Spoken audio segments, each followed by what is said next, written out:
Porque uma coisa a gente tem que aprender, meus amados. Às vezes a gente fica bobeando com as coisas, mas às vezes a gente começa a observar situações que acontecem ao nosso redor, de pessoas que não aproveitaram o máximo do que Jesus pode dar, e a gente não precisa viver as mesmas coisas, a gente pode tomar aquilo de exemplo para a nossa vida.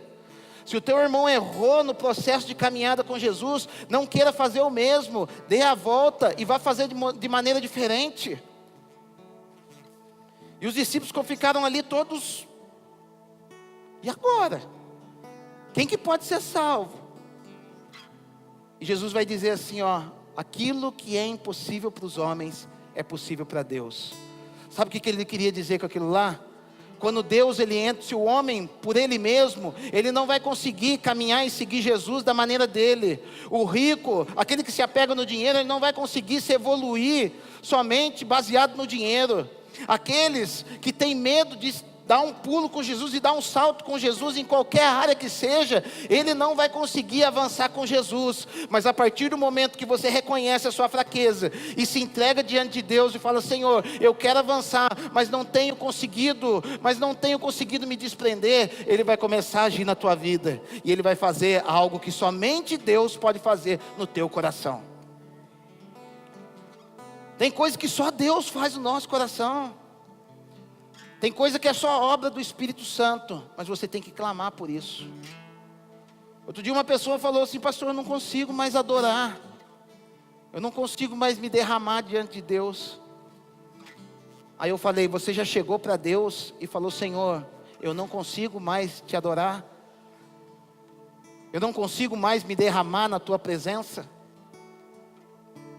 Porque tem que fazer, é o único que pode ajudar, porque a palavra de Deus vai dizer ali em Filipenses, que é Ele que opera em vós, tanto o querer, como o efetuar. Então se você não consegue avançar, se você não consegue sair do teu lugar, começa a gritar e fala, Senhor, me ajuda, eu preciso ser estimulado no meu espírito, eu preciso avançar no meu espírito, porque eu te quero. Eu sei que você é importante para mim, eu sei que você vai me transformar, e eu sei que essa não é a condição a qual eu fui projetado lá no céu. Não é isso que Deus quer para você. Então Jesus ele fala isso. E de novo entra Pedro na história, né? E o Pedrão vai falar assim para ele, então Jesus, eis que nós deixamos casa. Vai dizer aqui no verso de número 28. E disse Pedro, eis que nós deixamos nossa casa e te seguimos. Respondeu-lhe Jesus, em verdade vos digo que ninguém há que tenha deixado casa, ou mulher, ou irmãos, pais ou filhos, por causa do reino de Deus, que não receba no presente, muitas vezes mais, no mundo por vir, a vida eterna. Ai pastor, eu dei tudo que eu tinha, para não sei para onde, e não aconteceu nada na minha vida. A gente tem que começar a prestar atenção no que a Bíblia fala. Ele está falando, se alguém deixar alguma coisa por causa do reino. Lembra que eu falei das motivações? As motivações não são tudo, mas as motivações validam as suas ações. As motivações em si mesmo, elas não são suficientes, mas as motivações validam as tuas ações. Lembra que eu falei, você pode até errar. Se a sua motivação foi boa, Deus ele vai te levar a um processo de progressão.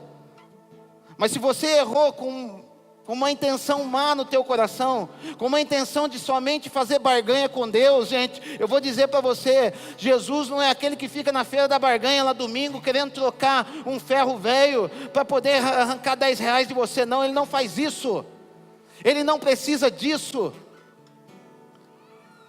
A gente tem que parar de barganhar com Deus, de ficar vivendo de promessa. Ah, Senhor, se o Senhor me der tal coisa, eu vou caminhando até tal lugar. Se você fizer tal coisa, eu te dou isso. Gente, sabe quem que faz isso? É menininho na fé. É meu filho que chega para mim e fala assim, pai, se eu tirar nota boa, você me dá uma bicicleta no final do ano. É criança na fé. Jesus quer falar com você de igual para igual. Jesus quer falar para você, ó, faz isso, você faz e pronto. Não faz isso, você não faz e pronto. É nesse nível que Ele quer chegar com você. E quando Ele vê que Ele começa a falar nesse nível com você, e você é obediente, Ele olha lá de cima e fala, agora eu posso começar a deixar coisa grande na mão dele, porque ele já é menino maduro. Porque existe dois meninos na Bíblia. Existe o Tecno e existe o Ruiós. O Tecno é o filhinho. É o filhinho que precisa de ajuda. É o filhinho que você precisa levar ele no banheiro para poder limpar o traseirinho dele. Tem gente que é assim. É o filhinho que se ofende. Ele é todo ofendido. Então quando você fala as coisas para ele, ele fala, mas você já não gosta mais de mim. Você já não me ama mais. Ele precisa de afirmação. Ele é o filho que, se Deus se calar por um período de tempo, ele fala, Jesus já me esqueceu. Mas o filho maduro não. O filho maduro reconhece o seu papel de filho e ele fala, o meu pai me ama independente de tudo. O meu pai me deu uma missão. O meu pai me fez um filho maduro. E esse filho, ele não precisa de ficar massageando o ego dele, porque, gente, é o que acontece que eu falei, vivemos num tempo de manipulação, onde as pessoas, elas criam um ambiente para poder fazer esse de coitadinho, vai falar, mas ele não me ajudou, ele não fez isso para mim, ele não pôs a chupetinha na minha boca, e a chupetinha caiu no chão. Mas por que você não pôs a chupetinha na boca? Não, porque eu só quero quando meu papai colocar a chupetinha na minha boca. Vivemos em tempo assim. Vivemos num tempo, meus amados, que quando você está sadio, você vem na igreja, você adora, você faz uma série de coisas. Mas você deixa de orar, você deixa de jejuar, você deixa de ler Bíblia, você deixa de tirar tempo com Deus, e você mesmo pega o seu caminho e vai embora da igreja. Mas daí sabe o que você faz? Você monta um ambiente lá na sua casa e fala assim, ai, a igreja se esqueceu de mim, por isso que eu não busco mais a Jesus. O culpado já não é mais você. O culpado não é você que deixou de buscar. O pecado é a igreja que não foi atrás de você, meus amados filhos maduros, meus amados, é eles que entendem que não pode ficar sem mais o Pai, e se levantam e dizem, levantar-me-ei e irei ter com o meu Pai.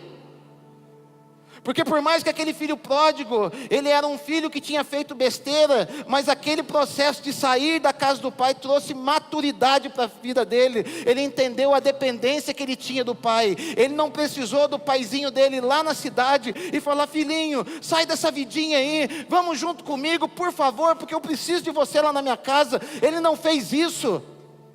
Mas as circunstâncias mostraram para ele o que ele estava sofrendo. A ausência do pai mostrou para ele que era necessário que ele tomasse uma atitude que ele não tinha tomado em todos os anos que ele morava dentro da casa do pai. E qual era? Reconhecer que o pai era necessário na vida dele. Todos os filhos que reconhecem que o pai é necessário na tua vida são filhos maduros e não precisam de ficar massageando o ego deles. Então ele criou, ele tinha todo um cenário para poder bancar o coitadinho, para poder criar uma fake news, porque nós vimos muito nas eleições, é isso, né? É a fake news. Aí eu jogo, eu lanço, eu falo que fulano é assim, as pessoas vão acreditar, eu conto parte de uma história e as pessoas acreditam. Gerou-se aí a fake news. Só que quando você vai construir, quando você vai saber do processo real, você vai ver que não é nada daquilo. E muitas vezes entramos nas fake news do diabo. O diabo muitas vezes faz um ambiente ao teu redor, e às vezes você mesmo cai na sua própria fake news. Às vezes você mesmo acredita, você quer acreditar numa realidade que Deus já está falando para você que já mudou. Algumas coisas você precisa mudar, o tempo voa, as coisas mudam, você precisa sair desse processo de estagnação.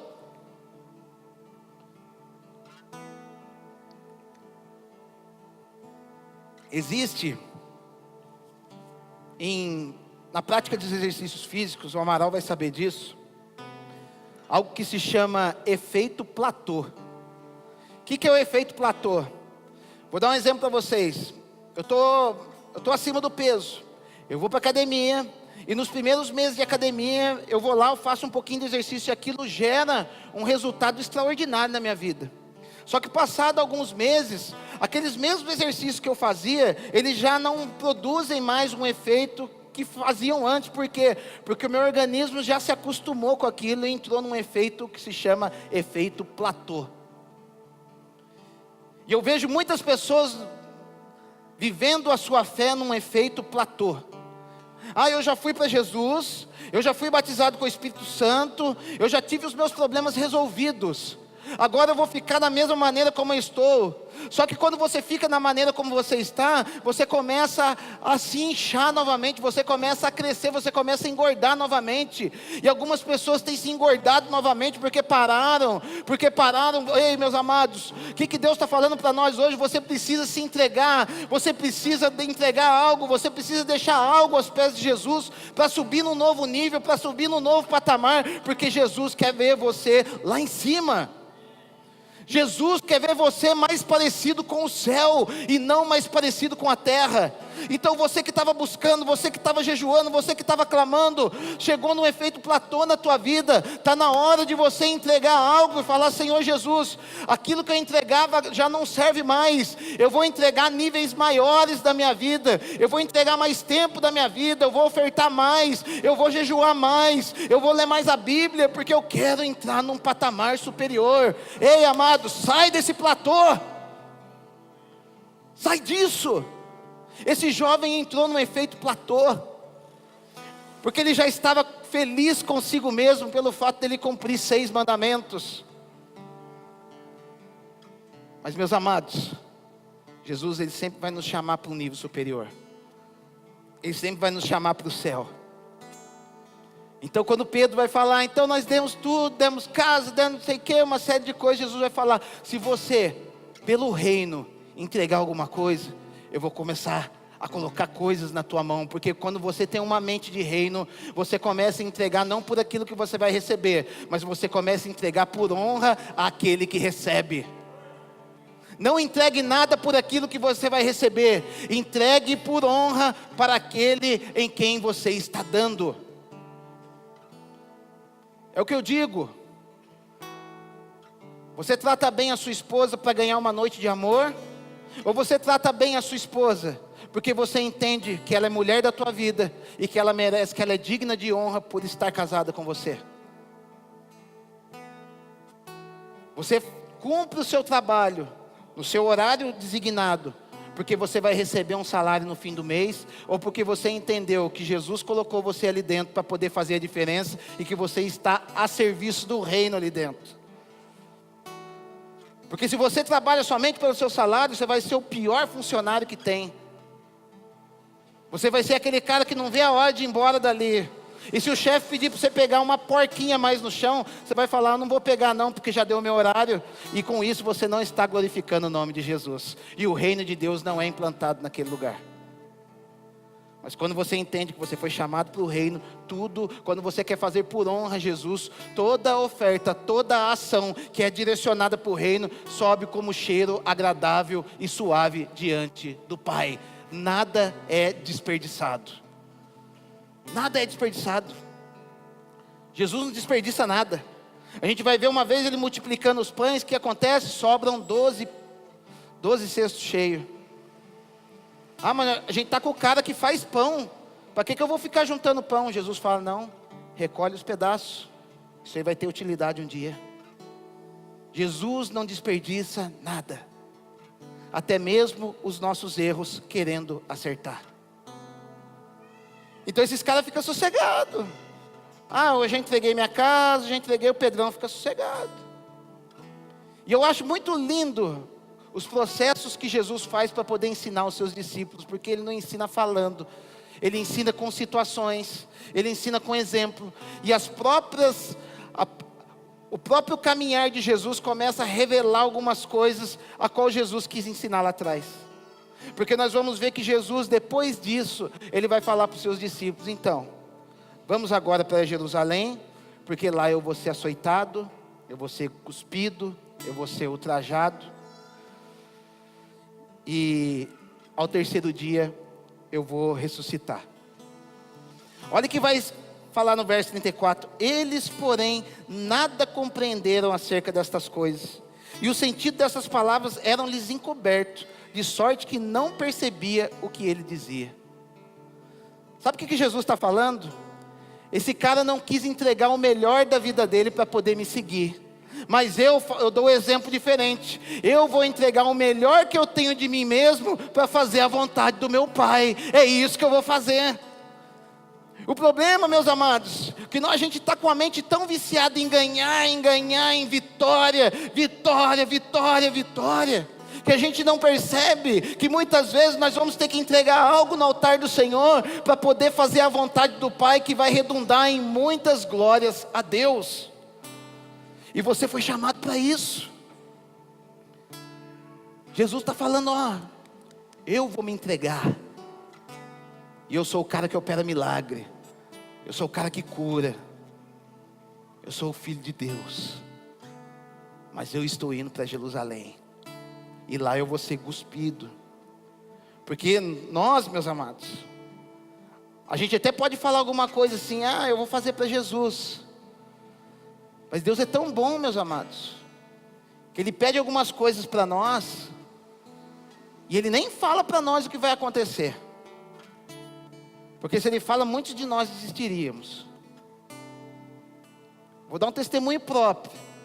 Jesus falou, você vai ter uma igreja. Eu não esperava muitas coisas que a gente passa, e eu sei que ainda vou passar. Eu não estou passando 10% do que eu esperava que eu iria passar. Porque Jesus encobriu. Jesus encobriu, sabe por quê? Porque quando Ele falou para mim, eu era menos maduro do que eu sou hoje. E conforme você vai criando maturidade no Senhor, o Senhor vai revelando os projetos dEle para você. Porque a gente vai ver João 15 dizendo assim, já não vos chamareis mais servos, mas vos chamareis de amigos. Porque o servo não sabe o que faz o seu senhor, mas eu lhes dei a saber tudo aquilo que irá acontecer. Porque no começo Jesus não podia falar nada para ele, porque era servo. Sabe o que é o servo? Faz lá. Mas vai lá e faz. Obedece e pronto. Esse é o servo. E você vai lá e faz. Mas o amigo não. O amigo é quando ele fala assim, eu estou mandando você para uma missão, e nessa missão vai ter perigo, nessa missão vai ter minas explosivas, nessa missão vai ter tiro para tudo quanto é lado, mas eu confio em você, porque um amigo não abandona aquilo que outro amigo pediu. É nesse nível que Ele quer fazer de nós. Então Jesus, Ele vai. Então as pessoas começam a olhar, os discípulos começam a olhar para Ele e falar, caramba, o cara... Ele vai entregar o que Ele tem de melhor, a vida dele. A ficha começou a cair naquele momento. E é muito bom quando a ficha começa a cair em nós. Mas como eu disse, Jesus, Ele é o Deus do exemplo. E vai dizer que no caminho que Ele estava indo para Jerusalém, Ele tinha que passar em Jericó.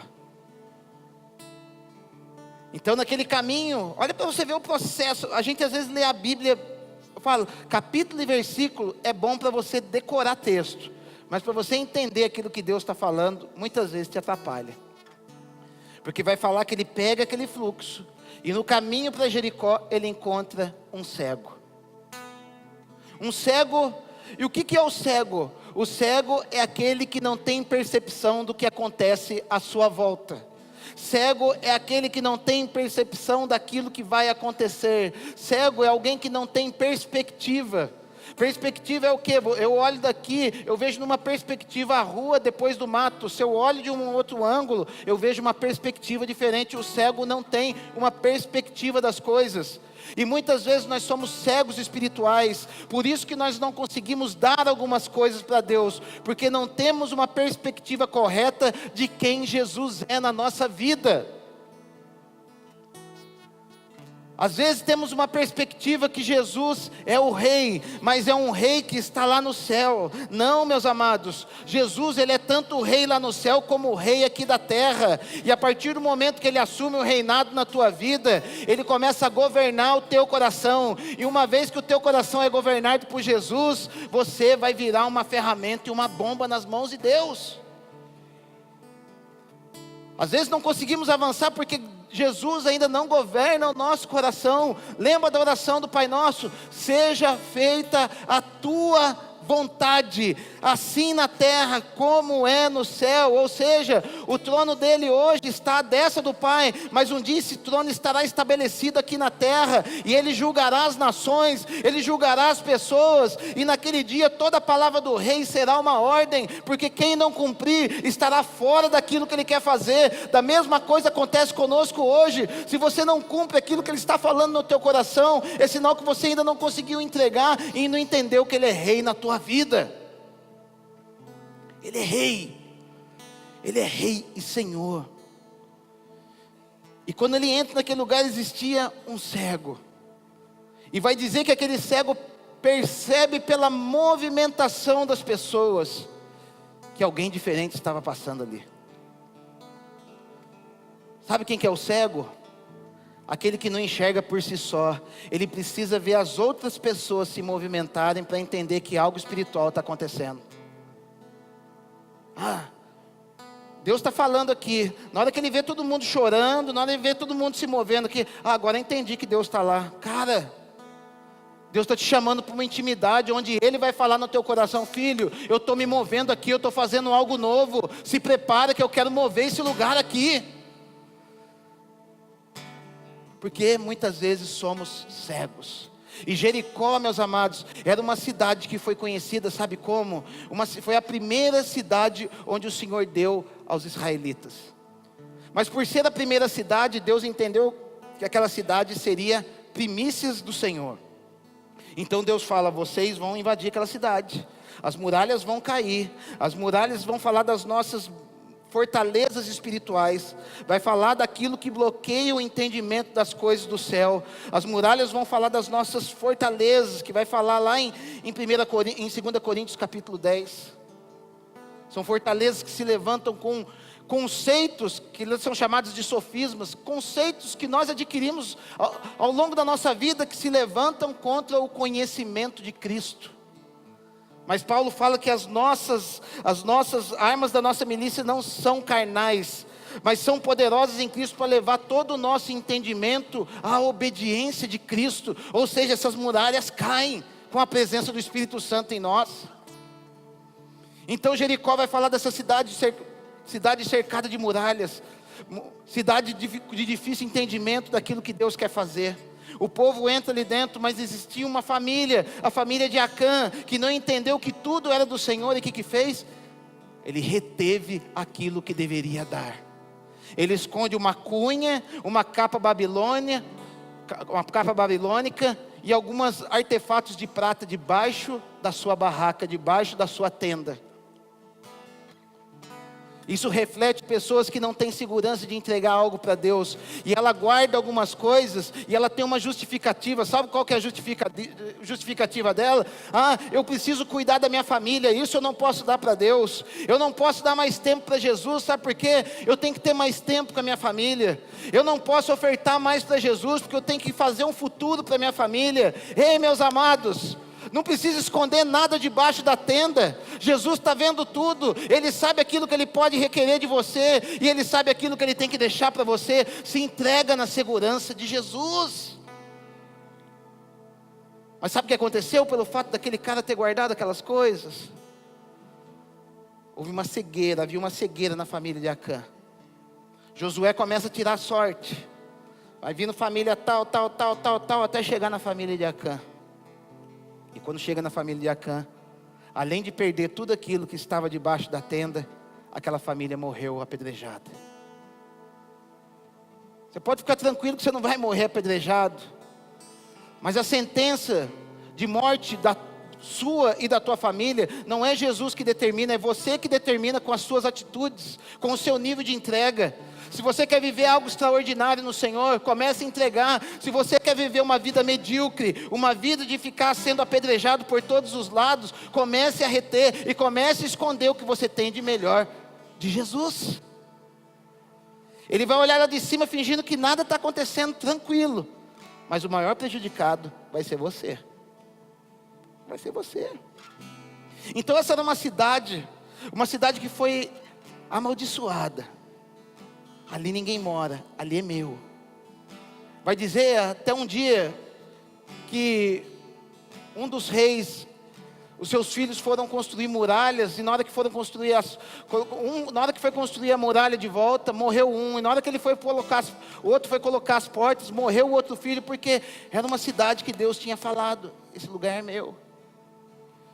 Mas se eu não me engano, não sei se foi Ezequias ou Josias, ele faz uma oração para aquela cidade, ele libera novamente aquela cidade, mas um espírito de cegueira, um espírito de querer guardar para si, ainda pairava naquele lugar, porque era algo espiritual. Existem algumas coisas, meus amados, que são familiares, que são espirituais, que nos perseguem, que a gente tem que lutar contra isso.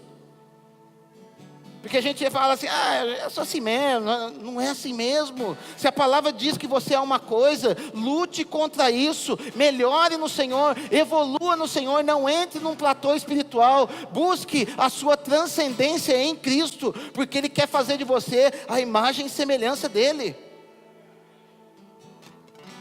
Então quando Jesus entra naquela cidade, tinha um cego, exemplificando a cegueira que havia no meio daquele povo, a cegueira que os seus discípulos estavam vivendo. E ele, pela percepção dos demais, ele começa a gritar: filho de Davi, tem compaixão de mim. Filho de Davi, tem compaixão de mim. Aquele homem entendeu que por mais que ele era cego, quando falaram a palavra Jesus, quando ele entendeu no seu espírito, aquele momento houve um insight, houve um momento em que Deus bradou algo na vida dele, que ele pôde entender que aquele que poderia fazer algo, aquele que poderia mudar a vida dele, estava passando por ali, e ele deu o seu máximo para alcançar Jesus. Ele deu o seu máximo. Ele pulou naquele momento, vai dizer um outro evangelho de Marcos, se eu não me engano, ou de Mateus, que ele larga a sua capa e ele pula para poder ver Jesus. Ele deu o seu máximo naquele momento. É como um corredor, que ele fica ali esperando o momento da largada, e na hora que ele ouve aquele pá, ele dá o seu sprint, é o momento onde ele dá o seu maior nível de força para poder alcançar o seu objetivo. Eu pergunto para você, você tem dado o seu melhor para poder alcançar Jesus? Ou você fica sentado no sofá da tua casa esperando, se Ele quiser fazer, Ele vai fazer em mim.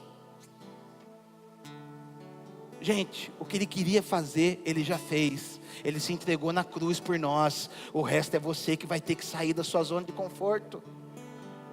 É você que vai ter que dar o seu melhor. É você que vai ter que clamar: filho de Davi, tira eu dessa condição de cegueira. Filho de Davi, me faz enxergar aquilo que o pastor está falando, me faz enxergar aquilo que a palavra está dizendo, me faz enxergar aquilo que o Senhor tem me incomodado a vida inteira. Porque Ele quer te trazer entendimento. Ele não quer fazer com que você faça por fazer. Ele quer mudar a tua mente, Ele quer trazer um entendimento diferente para a tua vida. É isso que Ele quer fazer. E no momento que Jesus, ele ouve aquele homem gritar, ele volta e vai perguntar para aquele homem: o que você quer que eu te faça? Estranho, né? Jesus vê o cara cego atrás dele e pergunta: o que você quer que eu te faça? Sabe o que Jesus queria ver? Se ele tinha convicção daquilo que ele queria. Pergunto para você nessa noite: você tem convicção daquilo que você quer? Porque, como eu digo, às vezes nós somos crianças. Você perguntar ontem, meu filho está juntando a mesadinha dele lá e conseguiu juntar 200 conto. Aí sexta-feira eu falei para ele que tinha que dar o dízimo daquilo. Ele chorou em casa: pai, eu vou ter que não perder meu dinheiro, cara. Eu falei, aí, não sei quem que estava em casa lá, o Alexandre, né? Falei, tem um monte de crente que é igualzinho, cara. Daí eu expliquei para ele o que é o dízimo. Agora, aí ele pegou, já pôs no envelopinho, já dizimou. Tem que ensinar o caminho que ele deve andar. Mas enfim, ele estava com esse dinheirinho na mão. Semana passada, ele queria comprar um jogo de videogame. Só que eu vou enrolando, porque eu sei que ele vai mudar de ideia. Então, semana retrasada, quer dizer, ele queria um jogo de videogame. Semana passada, já mudou para uma camisa de manga comprida de jogador. Eu fui jogar bola com ele no SEDES ontem, e o manezão aqui deu um chute, a bola entrou dentro do tubo de água lá, perdemos a bola. Então, dentro do carro, o 200 já foi servir para comprar a bola. E daí eu até falei para ele, não, quem perdeu a bola foi eu vou pagar a sua bola. Ele falou, pô pai, deu uma lição de vida em mim hoje, hein? Cada um, né, eu falei para eles, se eu perdi, eu assumo a responsabilidade do meu erro, eu tenho que pagar por isso, eu vou deixar de comprar alguma coisa minha. Eu quis ensinar mesmo ele. Ele falou, pai, deu uma lição de vida em mim, hein? E é isso que Jesus faz com a gente, ele dá lição de vida também na gente. Então já virou a bola. Como eu falei que eu vou comprar a bola, então hoje, o que ele queria comprar? Hoje já tinha mudado para comprar um negócio de celular que ele queria comprar. E Jesus estava chegando para esse homem falando assim, o que você quer de verdade? Eu pergunto, aquilo que você queria ano passado, é a mesma coisa que você queria hoje? Porque se é a mesma coisa, eu vou dizer para você, você tem convicção daquilo que você quer que Jesus faça na tua vida. Tenha convicção daquilo que você quer que Jesus faça na tua vida. Persevere naquilo, porque a perseverança que ele tinha para poder sair daquela condição, fez ele pular, fez ele correr atrás de Jesus. Porque quando a gente é convicto daquilo que a gente quer, não vai ter limite, não vai ter preço caro, não vai ter aquilo que nós não vamos fazer para ter Jesus na nossa vida, meus amados.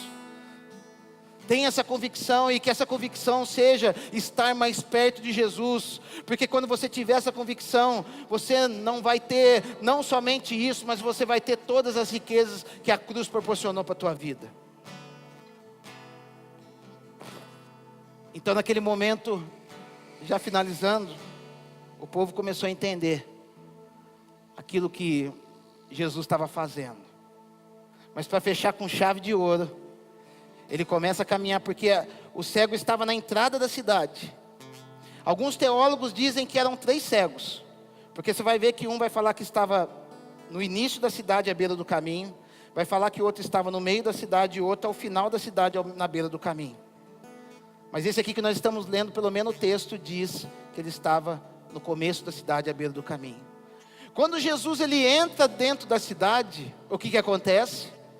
Um homenzinho chamado Zaqueu, um homenzinho tamanho da Laura assim, ó.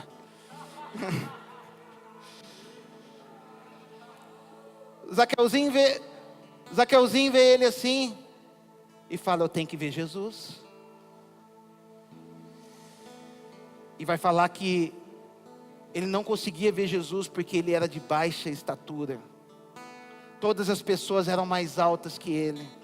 Todas as pessoas eram mais elevadas que ele, fisicamente falando. Mas aquele homem que era um cobrador de impostos, que era um homem rico, ele fez do seu tudo, ele tinha uma convicção que a vida que ele estava levando, por mais que ele tinha dinheiro, por mais que ele tinha retido tudo na vida dele, a vida dele já não fazia mais sentido. Ele precisava de um sentido novo para a tua vida, não um sentido novo como mais um sentido, mas ele precisava do sentido da vida, para ele continuar seguindo em frente, do verdadeiro sentido da vida. E ele sobe naquela árvore, algo que ninguém mais fez. Ele fez algo diferenciado para Jesus, e aquilo chamou a atenção de Jesus. E Jesus olha para ele, e naquele momento vem uma palavra de sabedoria para Jesus. E Jesus fala, Zaqueu, desce aí depressa, porque hoje eu vou entrar na tua casa. Aquilo que você tem feito para Jesus tem chamado a atenção dele? Ou você tem feito aquilo que os outros não fazem para Jesus? Ou você tem vivido das mesmices que os outros estão fazendo? Porque se você vai viver das mesmices que os outros estão fazendo, você vai receber das mesmas mesmices que os outros estão recebendo. Mas a partir do momento que você sai da sua zona, você começa a fazer algo, você começa a entregar algo para Deus, você entrega o teu coração para Jesus, nada vai ser dificilmente para que você possa se aproximar de Jesus.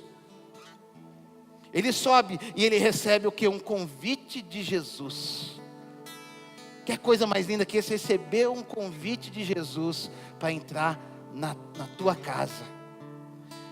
Quantas pessoas estão com problema no casamento? Quantas pessoas estão com problema com filhos? Quantas pessoas estão com problemas financeiros? Precisando com que Jesus entre na sua casa. Clamando, Jesus entra na minha casa. Aquele cara não falou nada, mas uma atitude dele chamou a atenção de Jesus.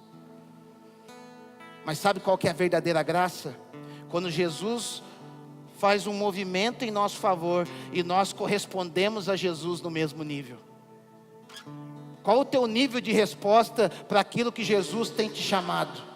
Porque na hora que Jesus chama ele para entrar na casa dele, ele simplesmente olha para Jesus falando: Jesus, eis que hoje eu dou metade dos meus bens para os pobres. Ou seja, aquilo que aquele jovem não conseguiu fazer, aquele homem começou a fazer. Eis que hoje eu dou metade do que eu tenho para os pobres. E se eu defraudei alguém, eu restituo ele 4 vezes mais.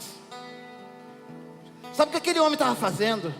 Ele estava falando que metade da fortuna dele já ia embora, e que a outra metade que sobrou, ele estava fazendo mais do que a lei determinava, porque a lei determinava que se alguém roubasse uma outra pessoa, ela tinha que restituir o dobro. Mas aquele homem disse, ele teve um verdadeiro encontro com Jesus, porque quando a gente tem um verdadeiro encontro com Jesus, a lei já fica pequena para nós, a gente já começa a viver no nível do relacionamento.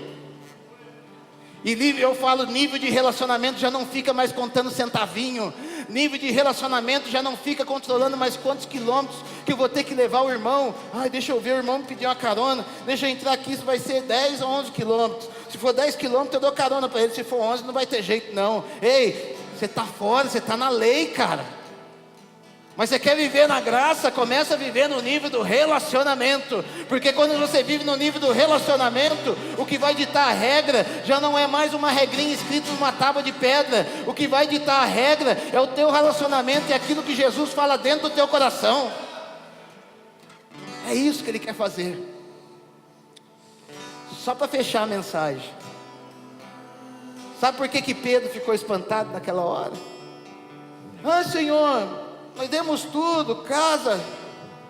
Porque era mentira dele. Era mentira de Pedro. Você vai falar, mentira, pastor? É. Porque às vezes a gente fala que está dando tudo para Deus e não dá nada. Eu provo para você que é mentira. Vamos lá, João capítulo 21.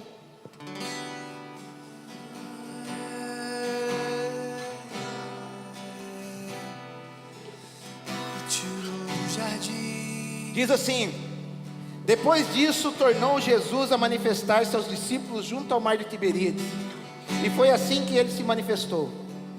Estando juntos Simão Pedro, Tomé, chamado Dídimo, Natanael, que era da Caná da Galileia, os filhos de Zebedeu e mais 2 dos seus discípulos. Olha o que vai dizer Pedro. Disse-lhes Simão Pedro: vou pescar. Disseram uns aos outros, também nós vamos contigo. Saíram e entraram no barco, e naquela noite nada apanharam. Agora eu pergunto para você, Pedro não tinha largado a indústria de barco dele? Ou tinha falado que tinha largado? Ele não largou nada. Ele não largou, ele falou que tinha largado. O problema de nós muitas vezes é isso. A gente fala que largou algumas coisas por causa de Jesus, mas a gente está nas entrelinhas, a gente está nos momentos que a gente pode, a gente está lá grudadinho com aquilo. E Jesus te faz um convite hoje: larga de vez aquilo que te amarra e vem para um novo tempo comigo. Vem para um novo tempo comigo. Sabe o que é largar para poder seguir uma pessoa? É fazer igual Eliseu fez. Eliseu, ele recebe um chamado de Elias, e vai falar que Eliseu, ele estava ali tocando os bois da sua família. Ele estava ali com as juntas de boi ali, e no momento que Elias chama Eliseu, Eliseu fala assim: ó, então, vamos comigo? Vai falar que naquele momento Eliseu, ele coloca os bois em sacrifício e usa as carroças como lenha para operar o sacrifício. Aí eu pergunto para você, o que você vai usar como sacrifício na tua vida? O que você vai romper hoje para poder sinalizar para Jesus que você quer um compromisso sério e real com Ele, onde você vai entregar tudo para Ele? Você pode ficar sossegado, não vou pedir seu dinheiro aí não, pode ficar tranquilo. Não vou fazer momento de oferta aqui de novo não. Isso aí é você com Deus. Eu quero saber o que você vai entregar no altar do Senhor hoje.